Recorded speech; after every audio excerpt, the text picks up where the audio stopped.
given, that's how we live it. Don't be mad at the system, it's simply how we've existed. I hear a lot of people talking like they politicians and choose to be an accountant because it's safe in the business.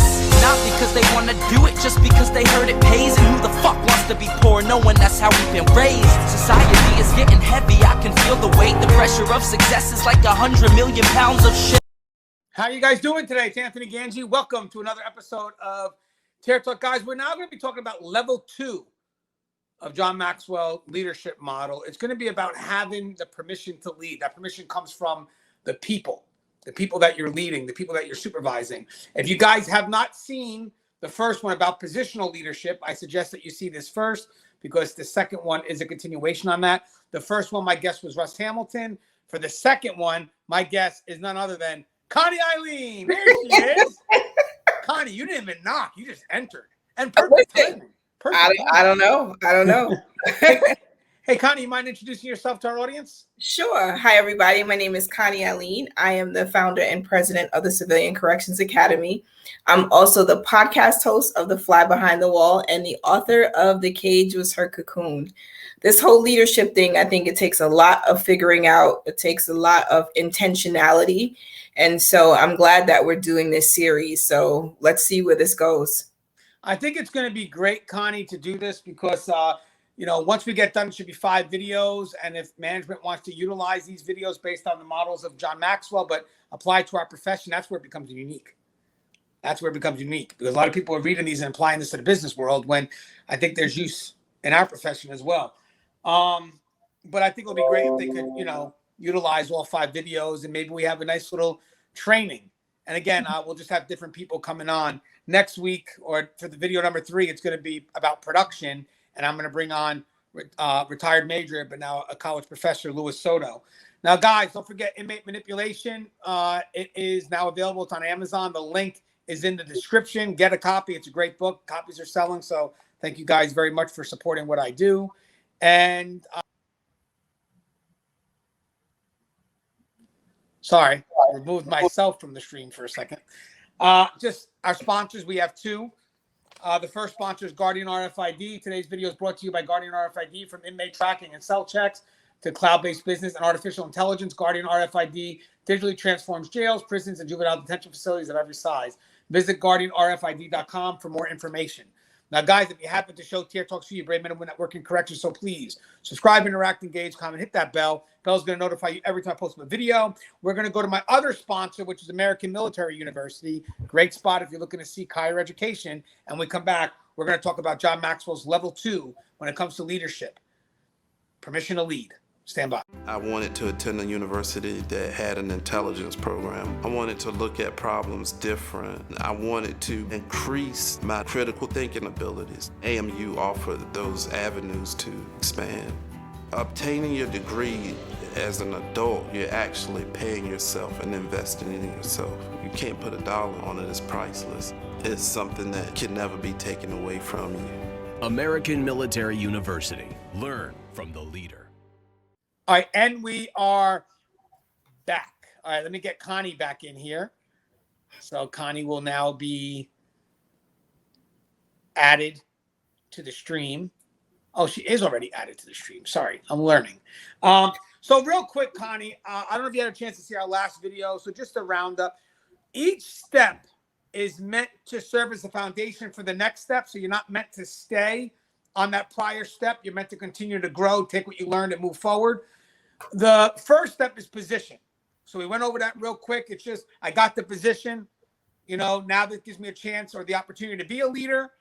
And at this point, you eventually have to move out of that. So still, I got that position. That's great. But now you have to start having that relational value with the people that you oversee. So it's going to go from getting the position, the opportunity to lead, to the second level, which is now your permission to lead. So the biggest difference here is that when you're in that first position, people have to follow you. It's part of the rights of you being in that position. This is about people wanting to follow you. I mean, I believe that's what I get when John Maxwell says permission to lead. What's your thoughts on that, Connie? Yeah, so I think the permission to lead as we consider our environment may look a little different from how it looks in the business world, right? So because most of the folks that may support us or report to us are in their roles, like they don't necessarily not have the option to not follow your lead, right? So the permission to lead, I think, really comes in that, yes, you do have the title, which gives you the position to lead. But I think the permission to lead for me really comes from you now taking ownership of the role, right? And so in taking that ownership, you can now move forward in that role of leadership. It's not a matter of defaulting to someone else, right? Like, why'd you do this? It was my decision, right? I own that decision. You've given yourself the permission to lead and be accountable for the decisions that you're making in your new position, right? As opposed to defaulting to some sort of external authority, right? Because now you have the permission to make these decisions to sort of guide your team in the direction that you would want to go in. I think certainly you want to be able to garner the support of your direct reports. It doesn't necessarily always work that way. We don't always get everyone following because they may not always agree with the direction that we're going, because many times they don't see necessarily the broader picture. They may see what's impacting them specifically. And so I would just say that in this permission to lead, it's not only giving yourself permission to lead and taking ownership, but it's also in dealing with your direct reports, building those relationships so that those relationships show you that they're supporting your lead. So it's almost like you're getting the buy-in from your direct reports. So that's my perspective on that. Yeah, and guys, I'm getting it from this book here, how successful people lead. Right at the very beginning, it says, when a leader learns to function on the permission level, people do more than merely comply with orders. They actually start to follow, and they do so because they really want to. Why? Because the leader begins to influence people with relationships, not just position. Relationships are a major key to success, whether you're trying to sell, coach, teach, lead, or simply navigate the daily task of life. Building relationships develops foundation for effectively leading others. It also starts to break down organizational silos as people connect from across lines between their job description or departments. This is very key in corrections, guys, by the way, so it's good that we're touching on this. Building that relationship with people. So again, as I become a leader, I'm not giving out orders and expect people to follow me because I'm a sergeant or I'm a lieutenant. I'm starting to work in my relationship with people and starting to motivate people to want to follow me. And again, we'll cross into values and all the other stuff. But what I like about here that makes it key is it starts to help you bring people together. Corrections, one of our biggest things is sometimes we're very departmentalized. We kind of only see our department and not really care so much about how we interact with the other departments. I think this is a great way to kind of bring people together, especially as on the administrative side. The administrative side, so this is the highest level of leadership that you're going to find in that prison, is they have the ability to do that. That may be tougher for each department head to do, to bring different departments together. But for the administrative side, that should be something that they're able to do, that they're able to have an influence on, because again, they oversee the different departments. So they can start doing things that motivate, not manipulate, motivate those individuals to start wanting to work together. I mean, I would love to see a facility that's got the rehabilitation, the medical, the mental health, the custody, everybody working together as one. Now, in my mind, you know, if I see that there is a divide and no one is working together, I probably am going to look at highest level of management.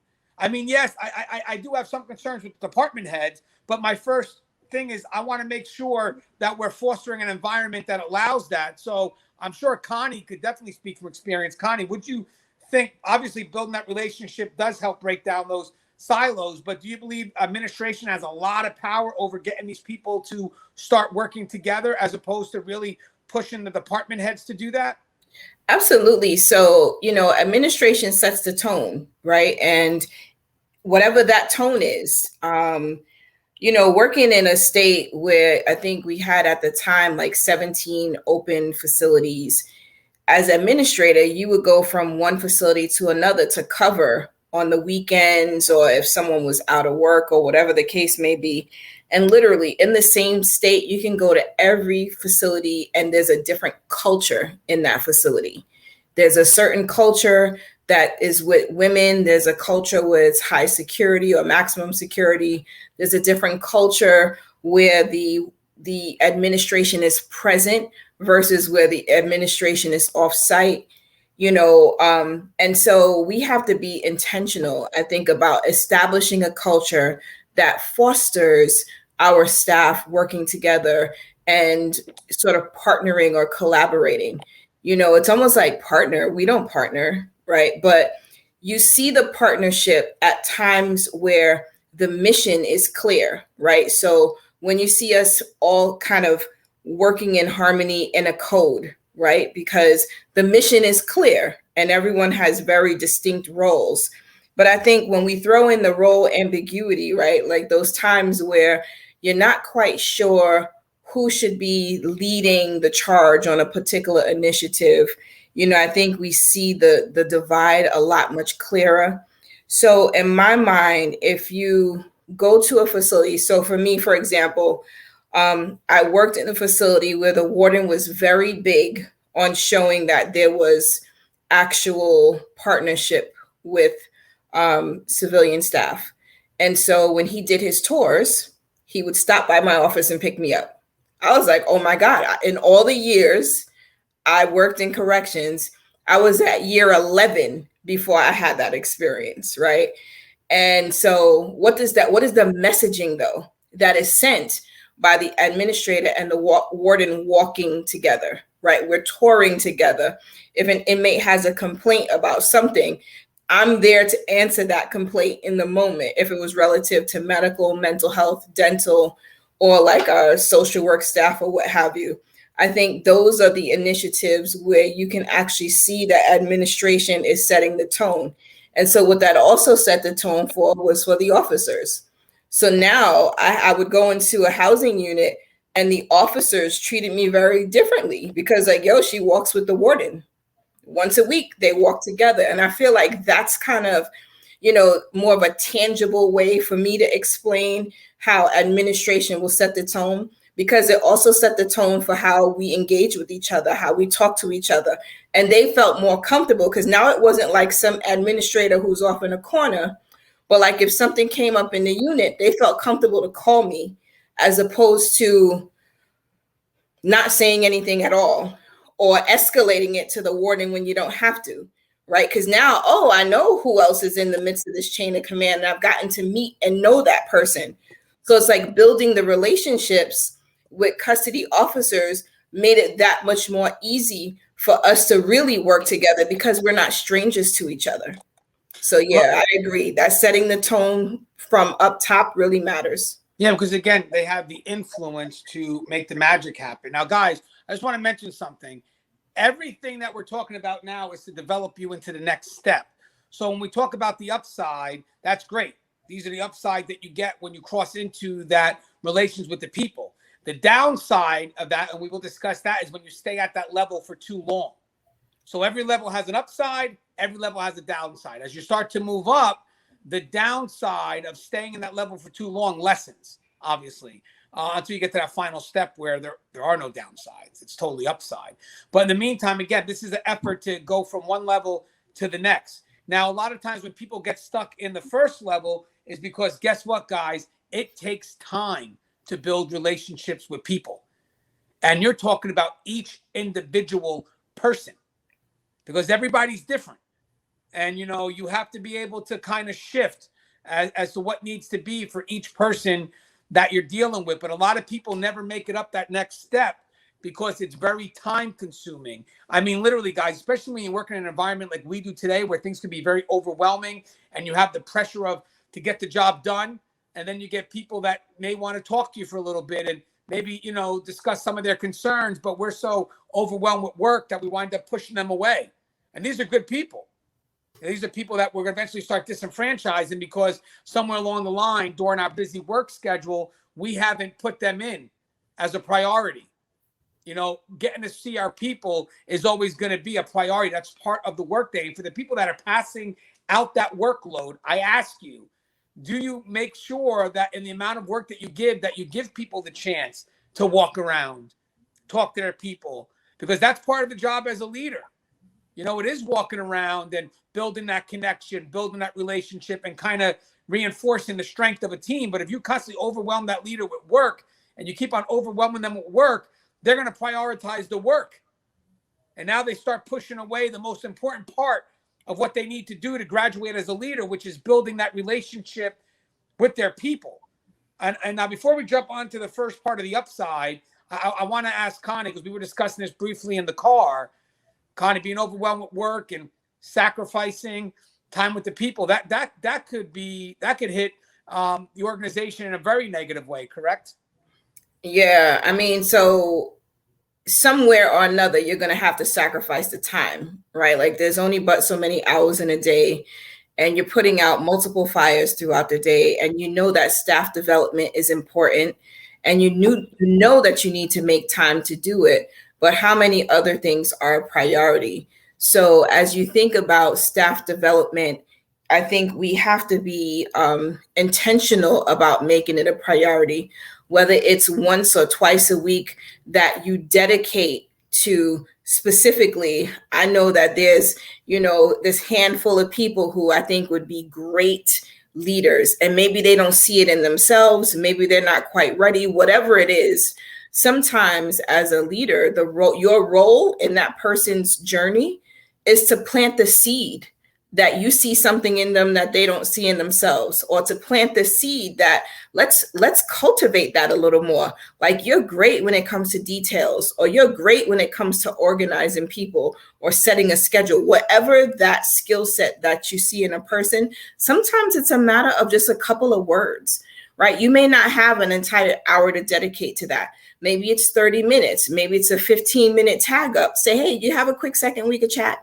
It's those kind of things that, one, it sends the message that the staff is important to you, but it also helps you stay grounded, because in your role as a leader, you are responsible for building other people up. Right. Now, the upside of commissioners. Let's start first with the positive of entering this level. By the way, the positive deals with us entering. There's no positive in us remaining at this level. Obviously, you'll start to see the flaws the longer you're at this level.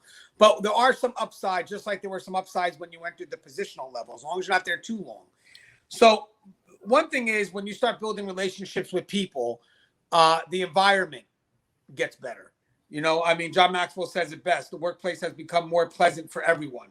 So the first upside he mentions is that leadership permission makes work more enjoyable. So real quick, level 2 leaders like people and treat them like individuals. They develop relationships and win people over with interactions instead of using the power of their position. Again, that's moving away from the positional side. They shift from me to we, and then the subordinates become followers. And what do? They shift from have to want. That's very important. Again, creating that level that they want to be here, that they want to work. So that moves us away from people that are clock watchers, people that want to give the bare minimum, people that are mentally absent. One of the other things he mentioned is that the prevalent attitude that's being set when you start, getting that relationship with people is one of serving others and bringing out the best in people they work with. One of the concerns that we had when you were stuck in that positional leadership role was that eventually, since it's more about your authority in that position as opposed to your relationship with people, the problem is you're going to get people who want to give you the least.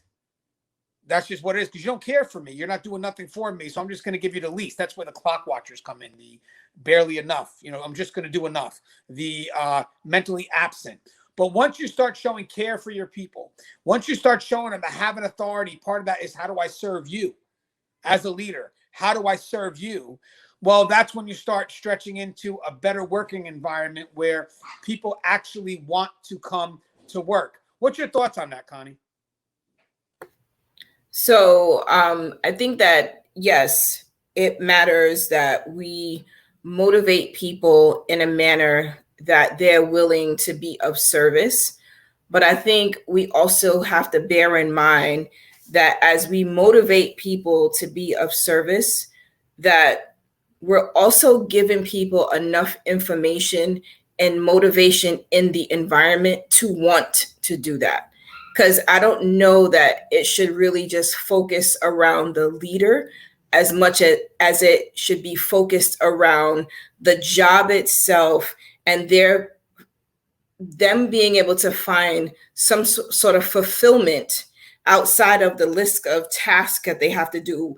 If I'm connected to the bigger picture, I'm connected to the results of the work that I do, I think that the motivation would be much different, right? And I think that it's great when that motivation meets the leader, right? Like on top of me finding meaning in the work that I do, that's beyond me coming to work and give the bare minimum.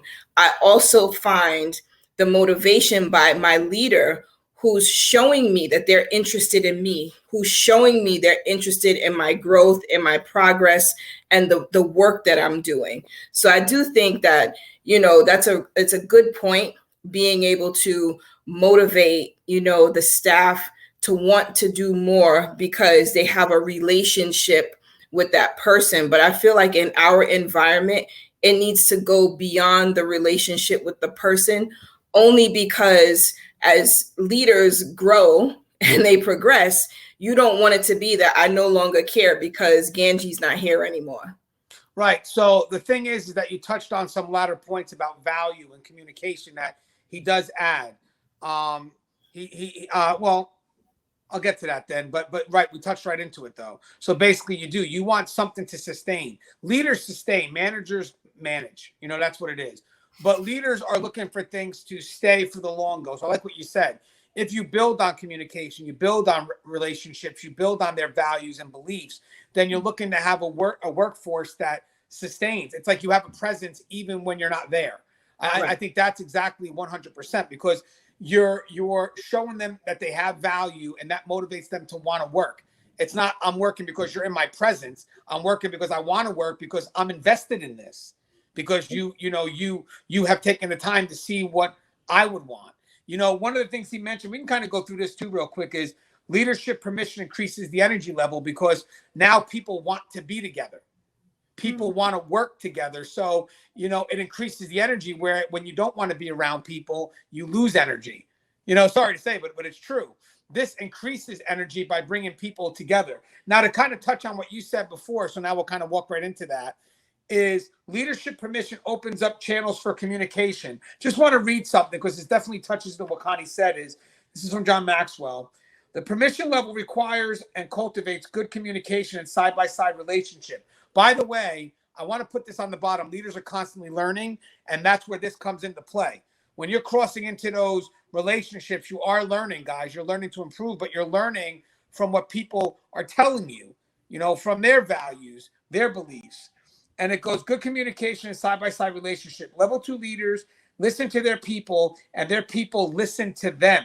I believe most leaders are naturally better at talking than listening. I know that was true for me when he was basically said when he was younger, he was more of a talker until someone said, hey, listen, you got to learn to listen to people. You got to learn to hear what they have to say, and then try your best to understand their values so you know where to be. So basically, it's the leader meeting their people, going down to where they're at. I mean, there's an old saying he mentions in the book about it's lonely to be on the top. And he goes, if you're saying that as a leader, you're not a leader, because you're supposed to be bringing people with you.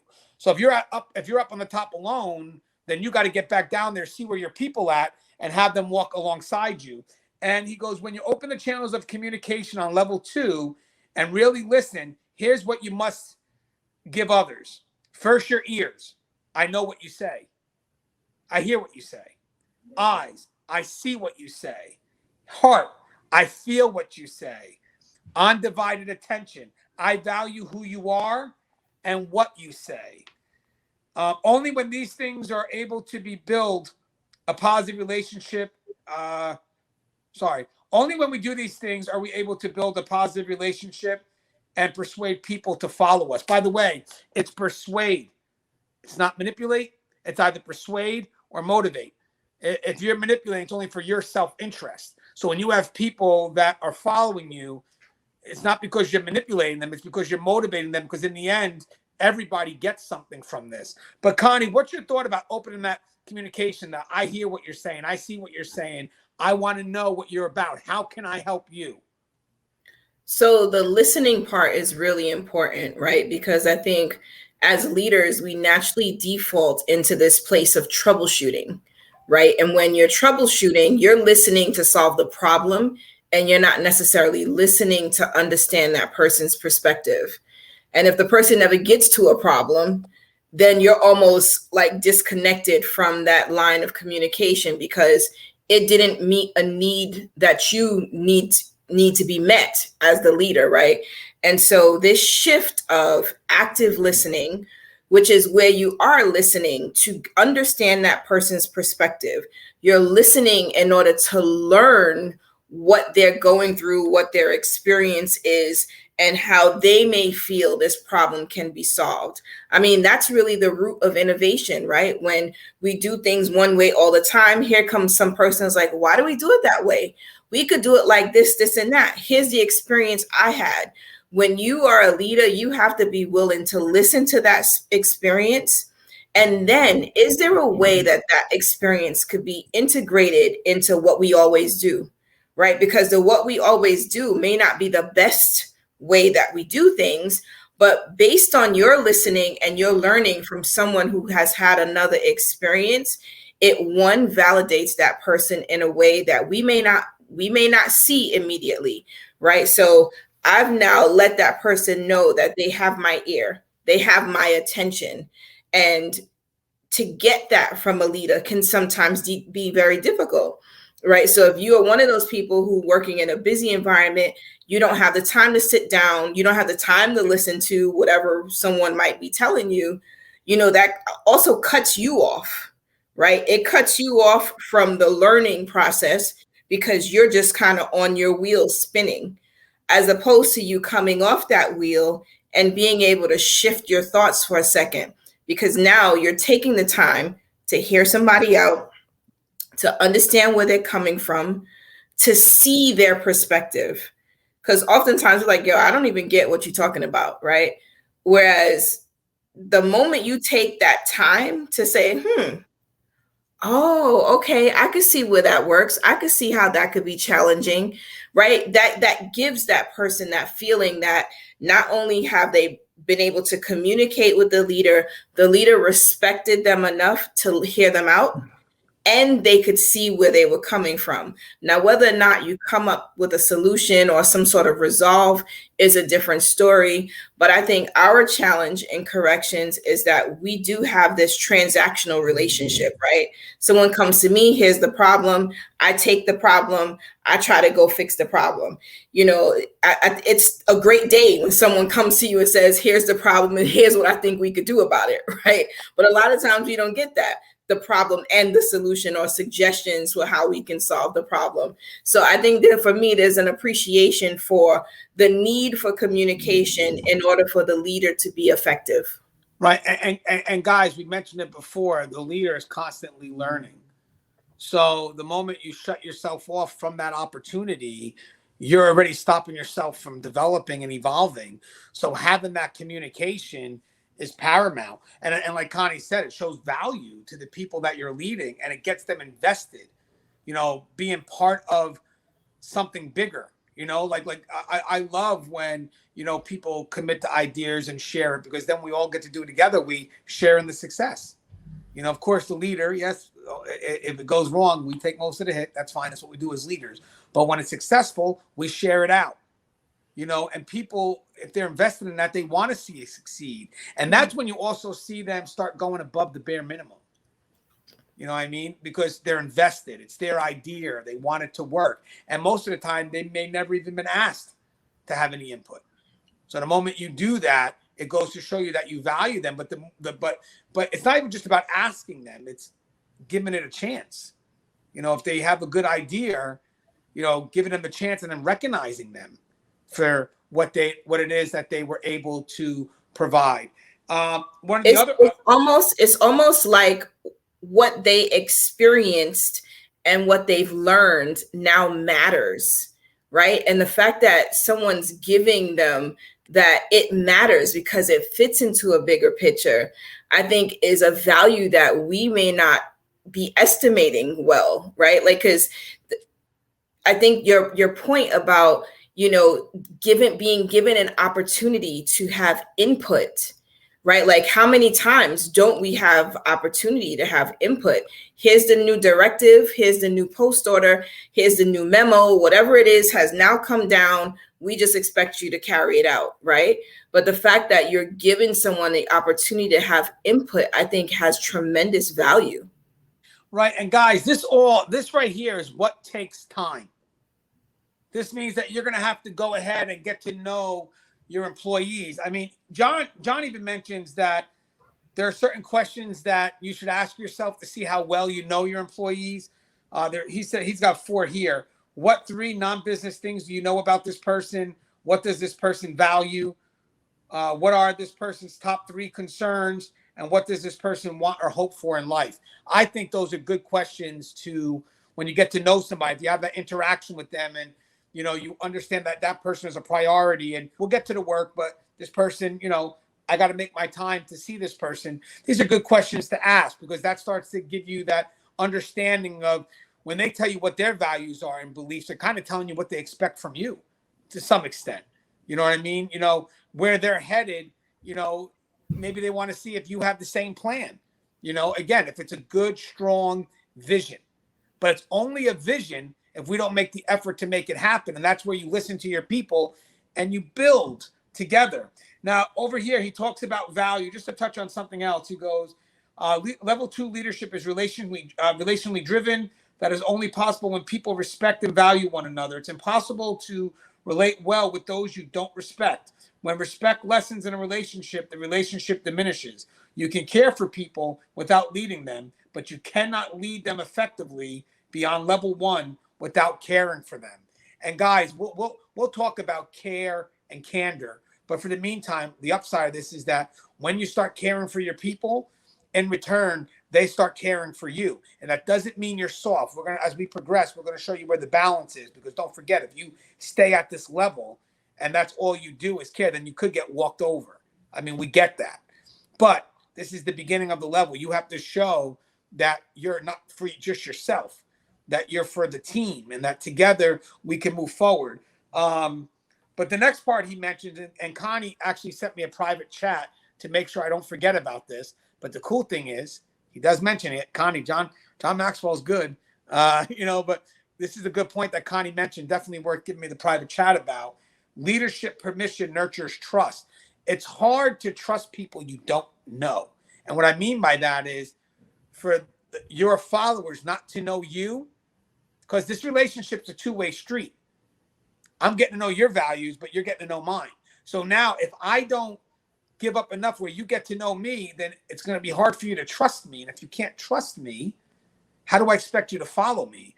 Connie, what's your thoughts on that? So when you talked about, I was smiling because, I'm always smiling, but there was a question, I think, in the things that you would know about your people in order to know that, you've actually gotten to know them. And as you talked about it, I was like, hey, so do I know enough about Anthony to be able to answer those questions, right? Like, is that the kind of relationship that we have? And so the fact that in my mind, I was able to answer the questions about your values and your vision and what you see happening next and all that stuff, I feel like, over the past couple of years, this is the relationship that we've cultivated, and that we talk about these kind of things. And I think, where, my values and such lie as far as future and all just life, right? But it goes to the fact that the relationship building isn't just focused on the work, right? And I think that's the key thing, right? Because as a person, I'm not just my job.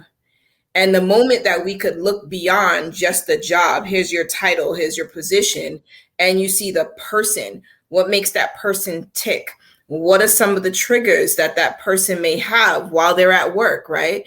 You know, what are some reasons why someone may not show up to work 100% today, right? Because you now established a relationship with the people with your direct reports, where you know that, you know what, she's not looking so good today, or he's not looking so good today. Maybe it's X, Y, or Z, because you have enough of a relationship with that person to understand what they might be experiencing, or if they're really excited about something, or if they've got goals and ambitions. Like, because I feel that's the getting to know people in order to trust them, right? Like, because I think that trust is both ways. It is whether I trust you enough to be vulnerable as a leader to tell you personal things about me. I mean, not like, you know, who your boyfriend is, like all the other outside stuff, but personally be able to say, you know, here's some things that I really would love to see happen, whether it's in my life or if it's in business or whatever that is, that you end up seeing that relationship with that person very differently, right? Because then it's like, you know, if that person makes a mistake at work, you know, that person has integrity, you know, like you're more willing as a leader to kind of stand up for that person and support that person because you have that kind of relationship with that person. But when that relationship is absent, and then here comes some report on my desk, I don't really know you. I can't vouch for you. I don't know whether or not this is something I would support. I would then just look at the details, right? Whereas the details can really not paint the right picture of someone. But when you know someone operates from a space of integrity, because you've built that kind of relationship with them, I think that's very different, and it helps build more of that trust between leader and direct reports. And Connie, can I add to something on that? Because when it comes to building that that reputation, it also comes with building consistency. Connie had mentioned it just now, where that reputation does matter, because even as a leader, a good leader knows where they're vulnerable and they are going to make mistakes. But if you have a reputation that, you know, shows you're about the people and all this other stuff, the followers that you have will always be willing to overlook that because they know who you really are. So that consistency is key. And the consistency also carries out in your values and beliefs. You know, I firmly believe that if you're coming in, this is a career and you're planning on moving up, you got to have those values and beliefs in play from day one. You know, I'm sure you're going to develop into other things as you grow in this profession, but that professionalism, that integrity, you know, doing what's right, you know, those are things that you need to come in with, because those are things that we expect from you. And then when you become a leader, you continue with those values and those beliefs, because then the people that see you in that leadership position already know what to expect from you. Plus that consistency knows that they can trust you. You know, that to me is so important. When Connie hit on that reputation is what it travels with you. You know, you want to be one way as an officer or a frontline professional. Then when you start to move up, you want to change and become more professional. You know, well, there's inconsistency there. And people are always going to go back to looking at you as a hypocrite. So if you're new watching this video and you're thinking about crossing into leadership one day, carrying those values, because one day you'll be in that position where those values are going to come out more than ever before.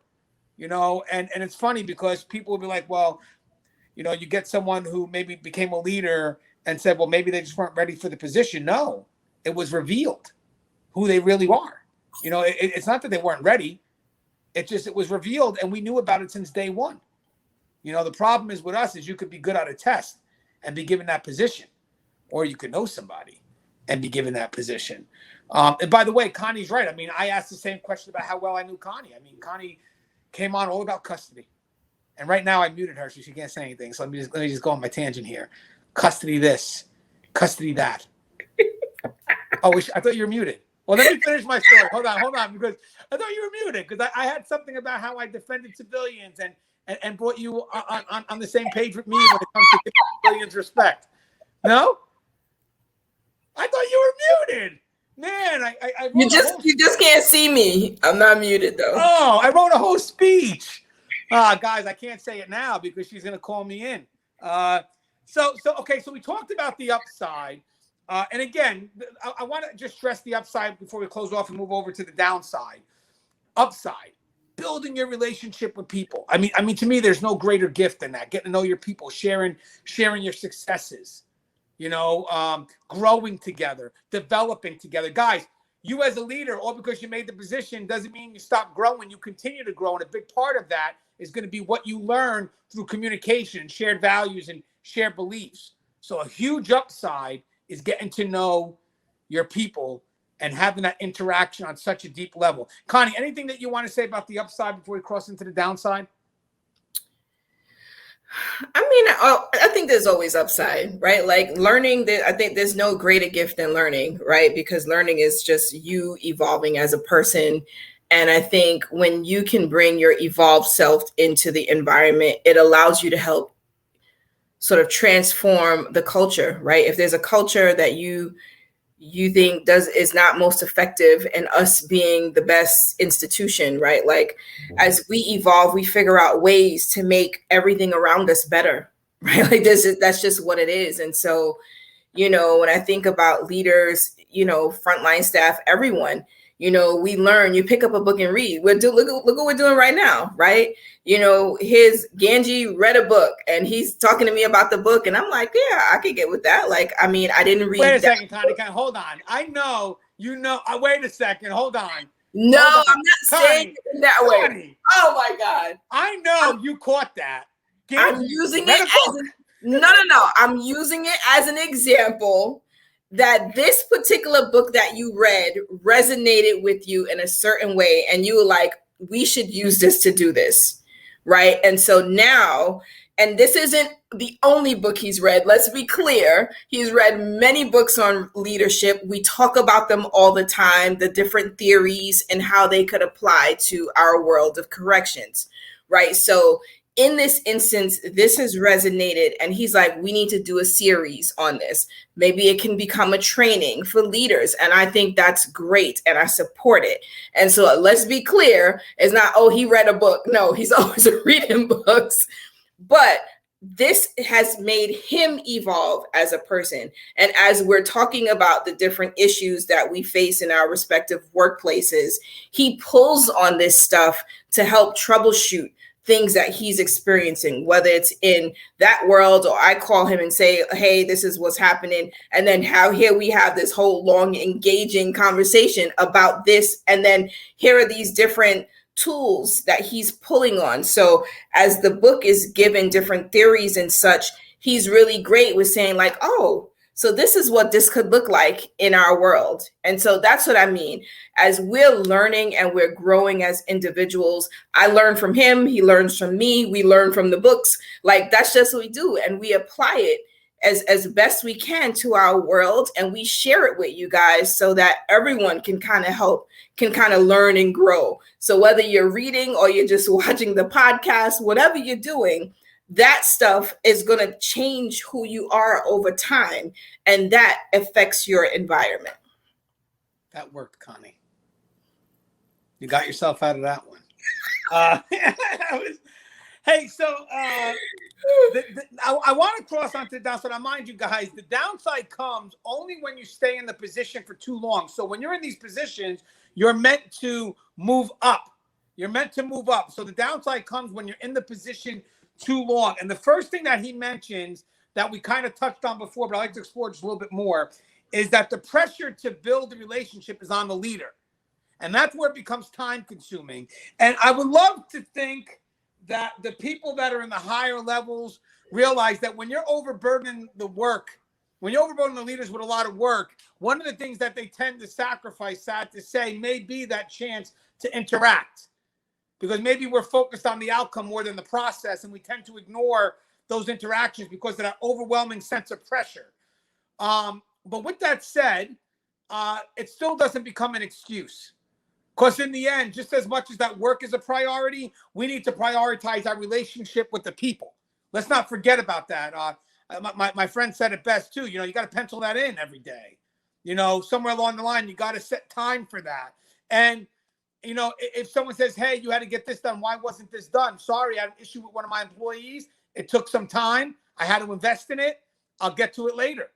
They have to be, you have to show them that you're valuable. We could talk all day, But if you're not making time for them, you know, I mean, you could say it and say it and say it, but it's the behavior that matters. And it's the behavior that's the hardest thing to do, because that requires time. It's not just about you walking around, yeah, I like your guy, and not investing any moment with them, just saying what you got to say to keep moving. It's literally stopping, having that dialogue, you know, and then drawing something from it, knowing that we can learn from each other. But Connie, I think to me, that's one of the biggest concerns, because even though I know he says it's a downside, I want to explain why he says it's a downside. Because it's a lot of work. I get it.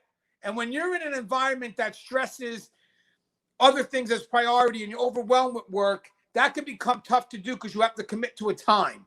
But with that said, I want to make sure that I believe John Maxwell does not mean the process is a downside. The process to me is what's most rewarding. I think it's a matter of when you're working in an environment and you're overwhelmed to find the time to do it. But if you do have the time, the process, to me, I would consider an upside. What's your thoughts, Connie?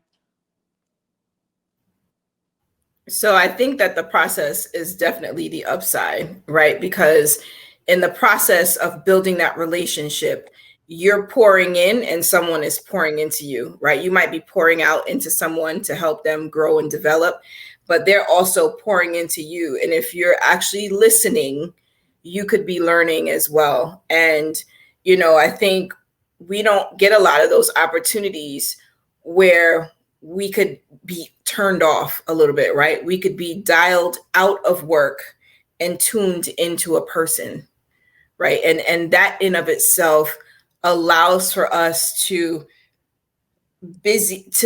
quiet the busyness of our minds a little bit, right? Like one of the things that like I do when I do training is like I give everyone a sticky note. And, you know, they take the sticky note and I say, what's the top 10 things on your mind that you need to you should be in the office doing? And so I have them write those top 10 things down. And then I say, take the sticky note, put it at the top corner, the top right-hand corner of your desk. Those things will still be there when this training is done. The goal is to allow people to be present.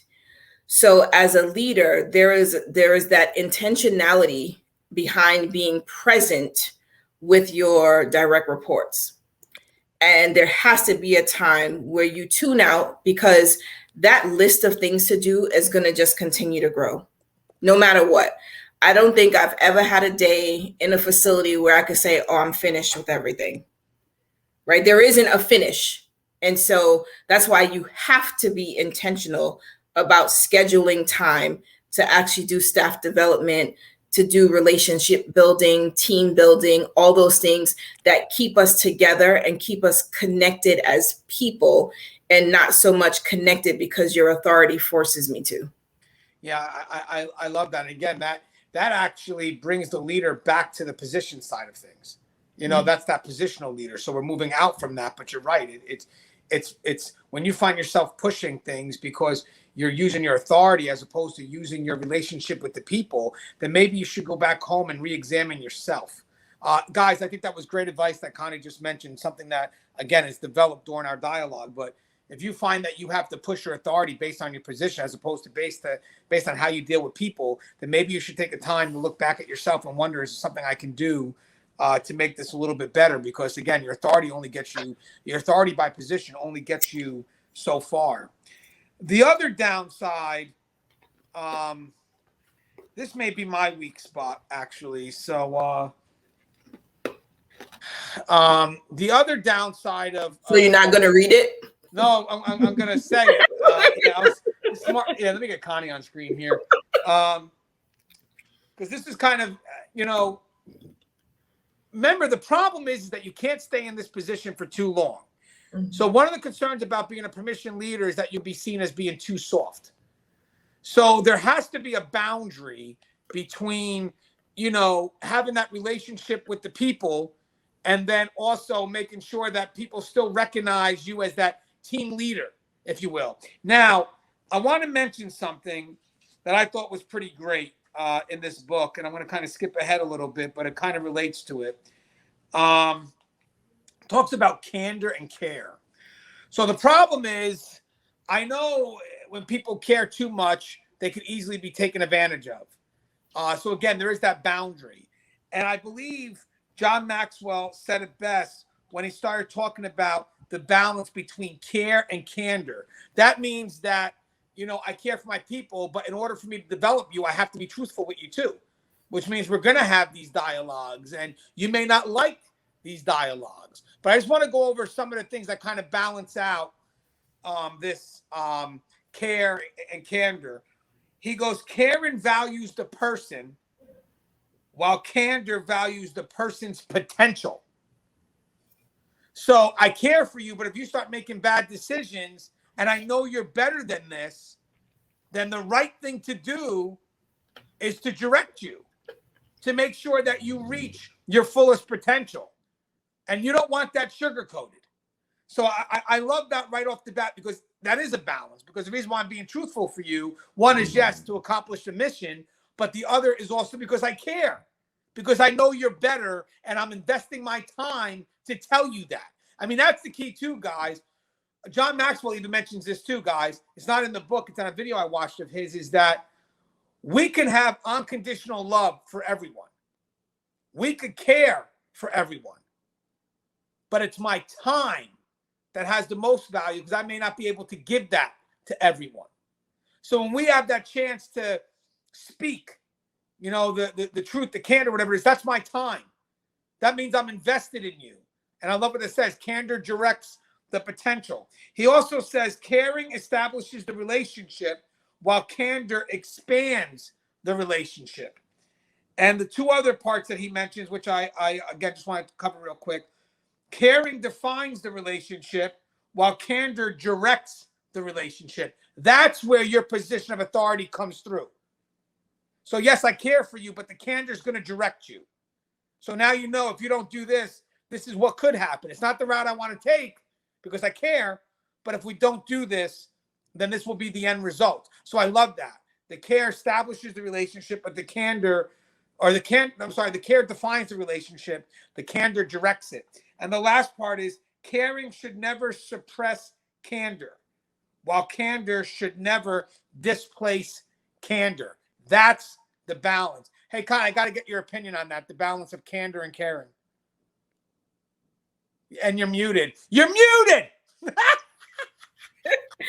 I think it is absolutely critical that the distinction is made between candor and caring. The one thing that I want to highlight that, I thought of when you first started talking about it was caring and candor doesn't mean that professionalism and disrespect are acceptable, or that professionalism would be compromised and disrespect is okay, right? Because I feel like when people start to or attempt to manipulate caring, it is unprofessional, and it is almost a loss of respect for that person in their role, right? But I think the other thing we want to bear in mind is that caring is also in alignment with the candor, right? So I care enough about this person to be straight with them, right? Like if I really want to see this person grow and develop, I care enough to take the time.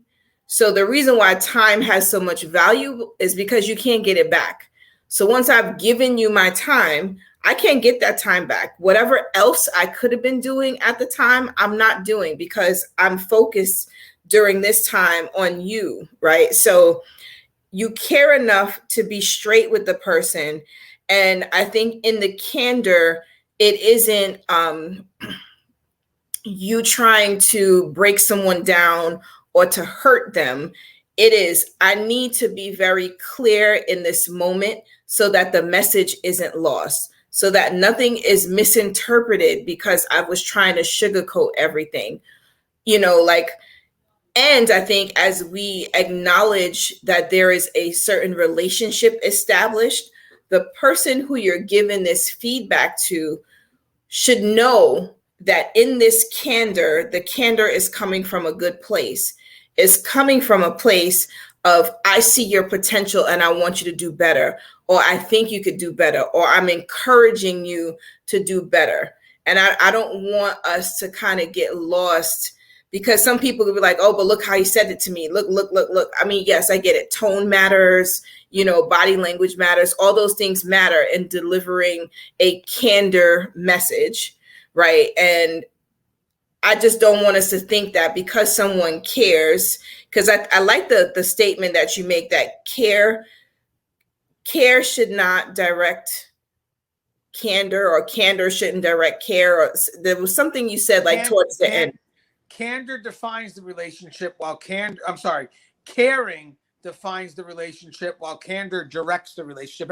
And I know where you're getting at, Connie, because that shows you care, but that also shows you can't walk on me either, because you're setting that authority. Yeah. One of the things he mentioned, Connie, was towards the end of this part, guys, he mentions that the bottom line is that good leaders must embrace both care and candor. To help you keep the balance between the two, I've created a care and candor checklist. So these are some of the questions I think that are very interesting.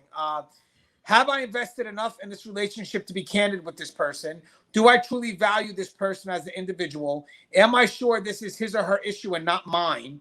Am I sure I'm not speaking up because I feel threatened? Is the issue more important than the relationship?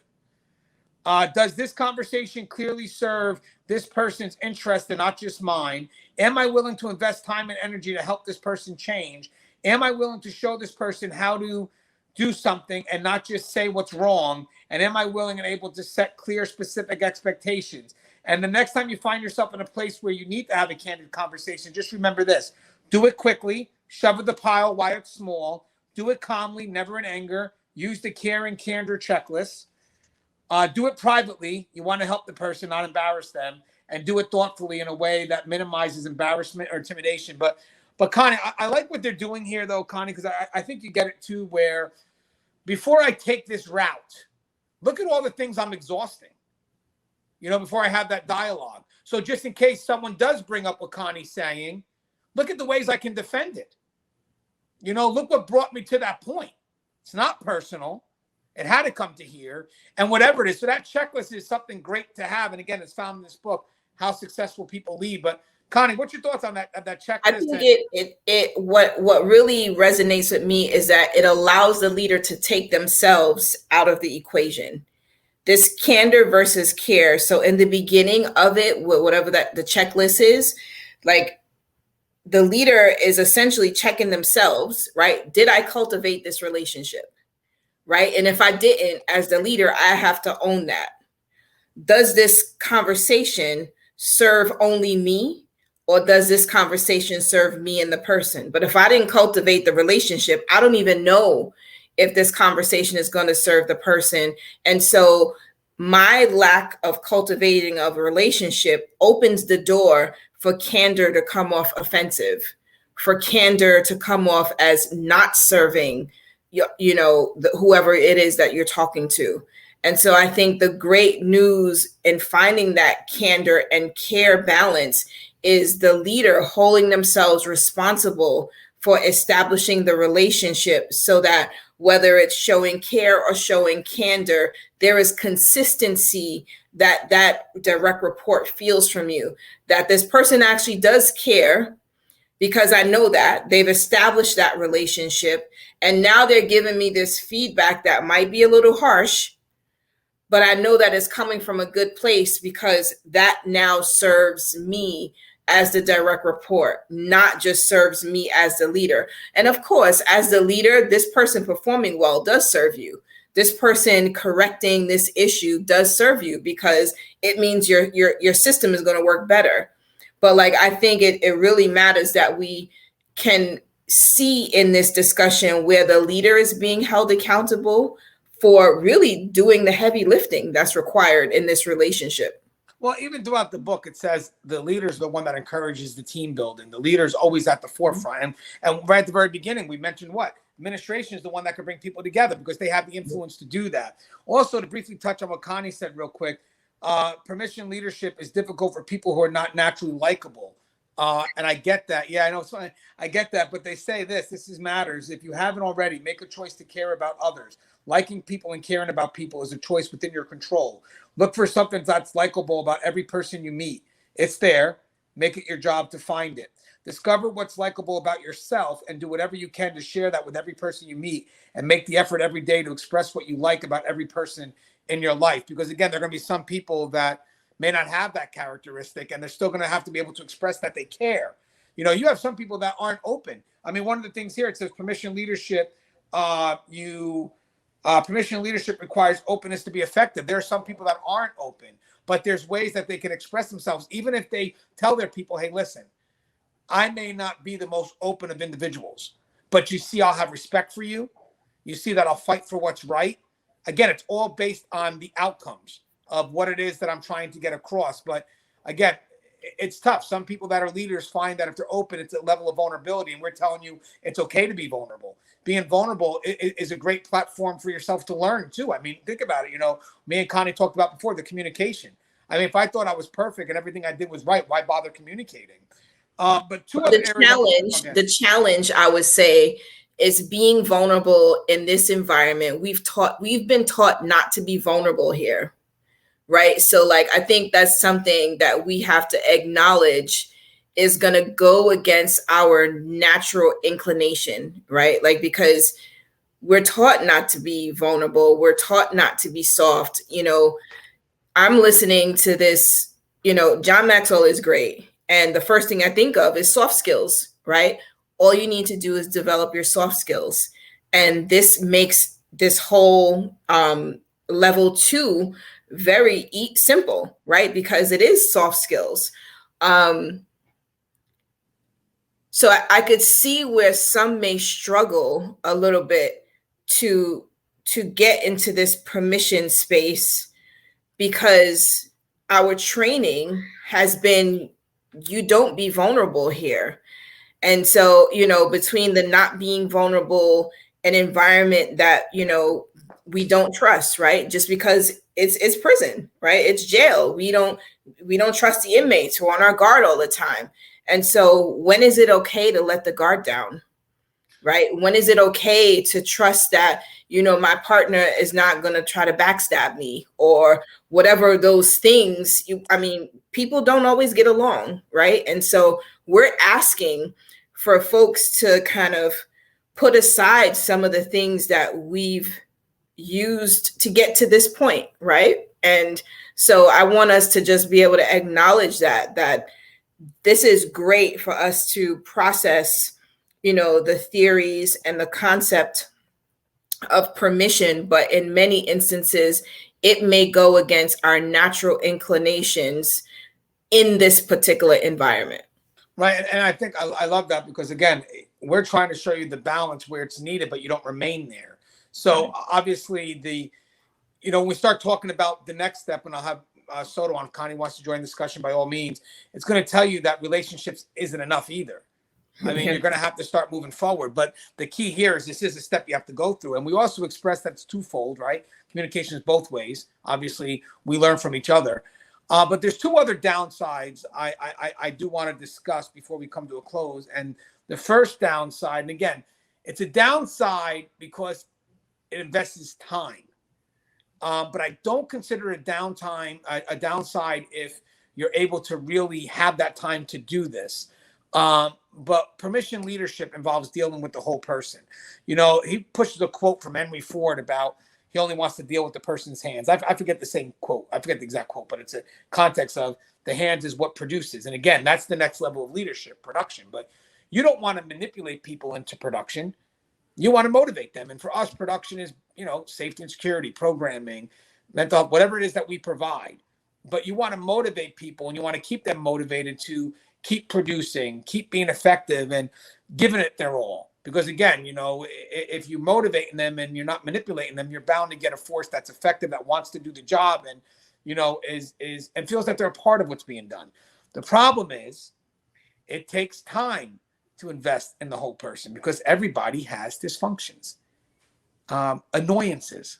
You know, people could be annoying at some time. I mean, but the point is like they said, you have to be able to find things that you like about this person. You have to be able to do what you can to grow towards each other and then grow with each other. I believe I got that from John Maxwell. But if I didn't, damn. But I don't want to steal that because I have a feeling that's not a Gangi original. I will do my best to find out if it is, because if it is, I am going to put it on a shirt. But I have a feeling it's not. I have a feeling John Maxwell is, I believe he's still alive. So John Maxwell is just his book. Sorry, I didn't. It's just something in John Maxwell. Maybe he said that, but that's the truth, guys.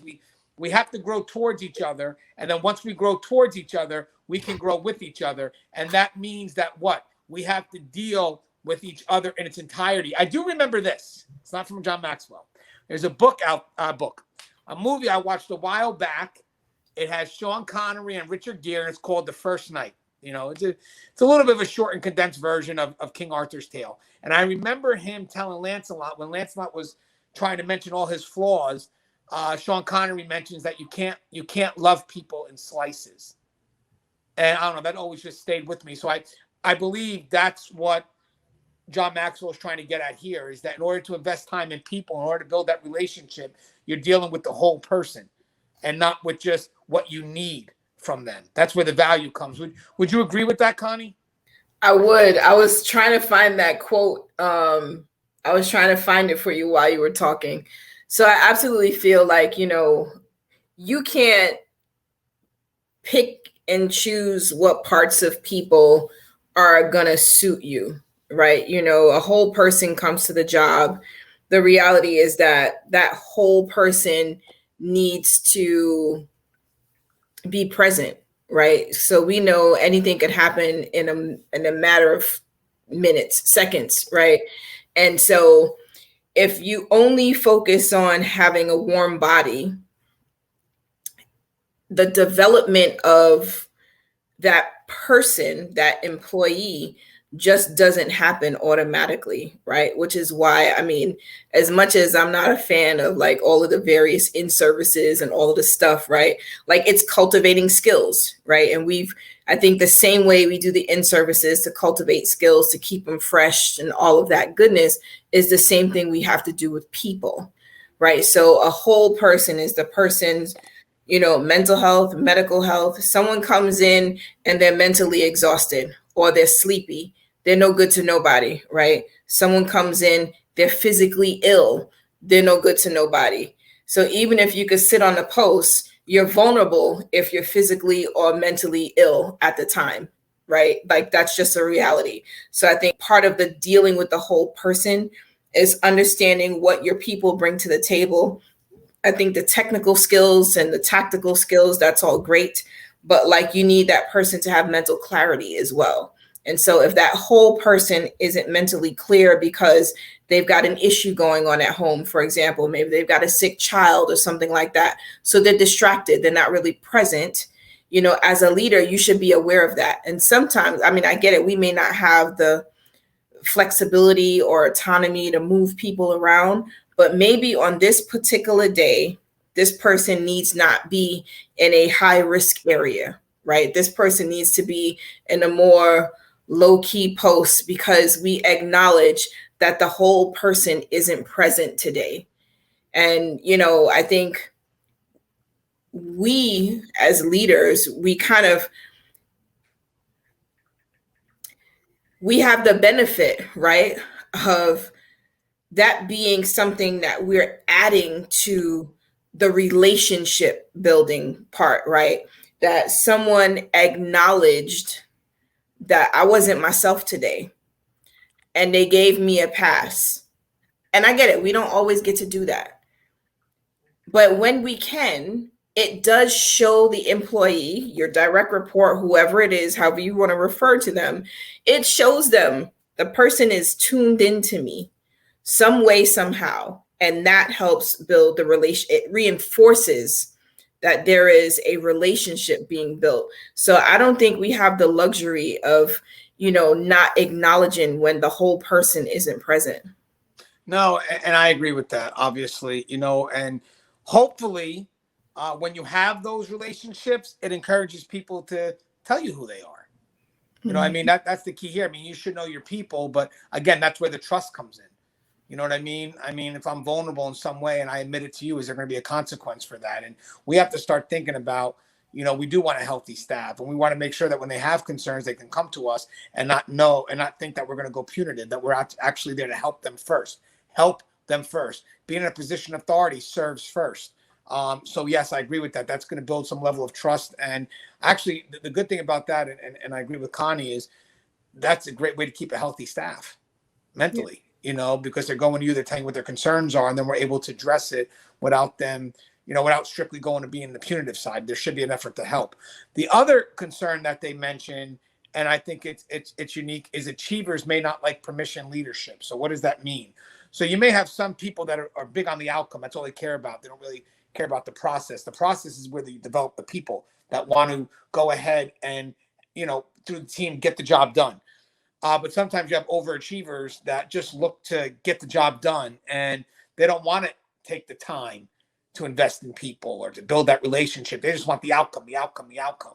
So again, when you have achievers that just focus on the outcome and not the process, this relationship thing, it doesn't happen, and they wind up being stuck at that positional side. I'm just a positional leader, you know, because at the end of the day, get it done because I'm a sergeant. Get it done because I'm a nurse manager. That's at you, Connie. You can't see Connie, but I went hardcore nurse manager on Connie just now. You know what? Let's just cut her in to show her that nurses don't mess around. I'm a nurse manager. You know? But the point is that's when you start crossing back to the positional side of things. I get that. So the relationship goes more into the process. So for those overachievers that look to push the authority and kind of don't like the time it takes to go through the process to build that relationship, that's where you stick yourself at that positional spot and you don't lead. You know, you don't develop as a leader, because the next step obviously is pushing into an environment that's productive with people that want to do the job. And the reason why that matters is because when you have people that want to do the job, that sustains that level of productivity. But Connie, let's talk about overachievers. And does that really, do they really want to invest in time, or they're just more focused on the outcome? So I don't feel comfortable with overachievers. I feel like there are people who take their job very serious, and like they're serious about the job, right? Like some people are just task driven and they want to see the task to completion. And so I know that in doing that, sometimes permission gets in the way, right? It's a nuance, right? But a much needed nuance. So, you know, I don't feel that there is anything wrong with being an achiever, but you don't want to miss the message in between there, right? So in between a sort of completing the mission, you've had to engage with 4 or 5 people. And if every person, it was just transactional, then there was no relationship built at all, right? And so that's how I could see, you know, that person staying in a positional space and not really engaging in the permission leadership space. Now, those 5 people you interacted with, I think we got to take a step back and know that those are missed opportunities. Those were missed opportunities to build relationships with people, because now we're collaborating on a thing, right? This problem is now our problem, not just my problem. And I have a reason to now communicate with that person, whether it's email, let's meet in person, and cultivate that relationship. That person is now in the moment, or those people, those 5 people that I had to sort of engage with in order to complete the mission, have now gotten to know me. They've gotten to know my work style. They've gotten to know the way I communicate. They've gotten to know what's important to me, right? How I handle things, how I deal with relationships. And if in fact, I'm in a space where the way I handle a relationship is I just need you to do that thing and I don't really need to engage with you, then, you know, that relationship will never, or I don't want to say the relationship will never develop, but you've now established a foundation for that relationship. And that relationship is that person only calls me when they need me. That person. And so what do you get out of a person that you only call when you need them? You get what you've asked for and you get nothing more. So I think that's where we have to embrace the permission leadership. And even as achievers, or I don't know if the book said overachievers, but even as achievers, you know, there is still golden nuggets in engaging in your work environment beyond just the mission, because those relationships that you could be building, those are actually great opportunities that you don't want to miss. Right. And I'm going to tell you something, guys, for those overachievers out there that are watching this, listen to this. This could be why you're stuck, because usually those overachievers, you know, they may not be for the team, because the team is definitely about that process and discovering each other and communicating and all this other stuff, the rewards that come with developing that relationship. But if you're so focused on the outcome, you know, you're going to wind up getting people, like Connie said, that just, they don't feel value. And guys, that could even come from the people that deal with the pressure of overachievers. Let's be honest there. You know, I could be on the administrative level getting pressured by an overachiever, which stops me from building those relationships. So again, this could come at any level. So you could directly be involved or you could indirectly be involved, but just take note of what I just said. The key is to build that relationship so we can bring a want to productivity. And again, productivity here is running that facility. Hey, Connie, I thought it was a great discussion. I'm probably not going to wait till Thursday to post it. I think you knew that already. Probably post it today. Hate me, Connie. Hate me. No. I am not available on Wednesday. I kind of figured. But you're available for Tuesdays live. Of course I'm available for Tuesdays live. All right, so you do have a live show on Tuesday. Hey, Connie, any thoughts, any closing thoughts on this discussion? And also, might as well ask you on air, would you be available for the third part of this discussion with Major Louis Soto? Let me know what day you're going to record. It won't be Wednesday. Okay, let me know what day you got to do it. And you know I'm always there. I thought this was a great discussion. I think that, you know, I don't know how often leaders talk about leadership, right? Like, I feel like leaders kind of just do. You're in the space of troubleshooting, you're doing, you're working. You know, if leaders are doing any self-development, it's usually, you know, sort of outside the workspace. And so I think for us to bring this conversation, you know, to the point where it's like, well, you are still learning in your environment as long as you're listening, right? You're learning as long as you're engaging in the environment and you aren't kind of just focused on the mission. Like, you are going to complete the task. Like, I think that's a given. That's why you're a leader, right? That's why you have, you know, folks who are charged that you can delegate things to and they report back to you, right? So that's all part of the process. But what I think is really great about this conversation is that, one, the leader has to own the responsibility to not only just be a leader and transition through different phases of leadership, but they also have to own the responsibility of relationship building.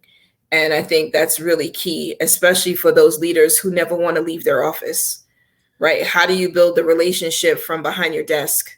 You got to get up, you got to tour, you got to go walk, you got to engage with your people. They got to see you, right? They got to be able to talk to you. And like, you've got to, at some point, make yourself available to that aspect of leadership, which is talent development. I love that. And Connie, you're 100% correct, guys. It's our job to motivate those connections as leaders. We have to build those relationships. But for those that are higher up that have an influence on our ability to do that, it's your job to allow that to happen as well. We don't want that to become a norm where we ignore our people every day because we're so overwhelmed with work. And next thing you know, we just forget about walking around. It's just not part of what we do anymore. So again, I put that on the pressure from above, but I put that on the motivation from within. I would like to think that no matter what, we find time, but you still want to make sure that, you know, you don't feel rushed when doing it, you know. So it's great to let people from above know that part of our work is to walk around and get to know our staff. And like Connie said, develop the talent. Now, guys, the next step will be crossing into production. So that's going to be great. But again, it's taking what we've learned from 1 and 2 and then bringing it up to the next level. The key is you don't want to stay at this level. So again, it's a great discussion. Can't wait to see where the next level takes us. Connie said she'll be on no matter what time or date. I mean, that's how I got it. I don't know what she meant by it, but it's pretty much what I got from it. But you know what? Wait a second. As a leader, I should care when Connie's not, and I should work on a schedule that, is consistent with what she wants. So I apologize, Connie. Whenever you're available, I will go ahead and make sure that I inconvenience everyone else. No, I'm joking. We'll figure it out. But I think it'll be great because I think the key thing here is Connie and Soto, myself. I think we can add tremendous balance to this part. And this is the part where you motivate your people to be productive. So I think this is going to be a great discussion because Lewis has it firsthand. Connie has it firsthand. And I'm sure I'm able to add something in the mix. As always, guys, the show is TikTok. If you haven't, don't forget my books on the market, Inmate, Manipulation, Decoded. Please, guys, subscribe, interact, engage, comment, hit that bell. Bell's going to notify you every time I post a video. Stay safe.